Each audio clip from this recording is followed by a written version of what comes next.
cracking the code on how to boost the health of firefighters. That's what one college at the University of Arizona hopes to accomplish through a new study.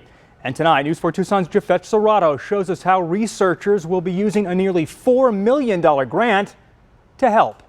We all know firefighters like the ones here in Sahuarita work to save lives in any kind of situation.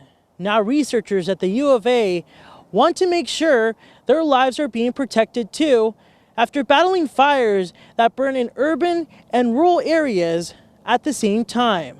They're hoping this grant will key in on that mission.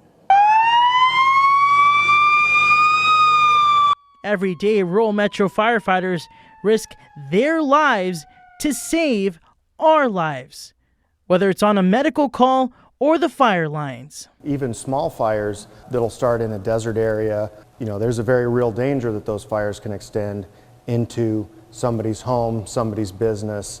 When grass, buildings, and cars burn at the same time, the smoke can start to mix and become more toxic for firefighters. The chemicals that are in the soot and smoke, we know that many of those cause cancer, but there's a lot of other things that are going on. Which is why a nearly $4 million grant will propel Burgess and his team to work with 2 Southern California fire departments to get to the bottom of what kind of chemicals these first responders are being exposed to when on the job. And then we can work on ways to reduce those exposures and reduce the adverse health effects that come from the exposures.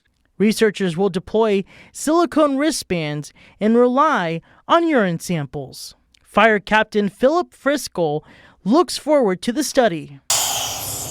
The gear that we use for a wildfire, it's lighter weight. It allows us to work for a longer period of time, but it doesn't give us as much protection as that structural firefighting gear does. So it's kind of a trade-off between, which set of gear are we going to use. These firefighters are going to keep a close eye on what the scientists at the U of A come up with. Hopefully these studies help the next generation of guys coming on to have even longer careers. U of A researchers hope to begin their study in the next few months.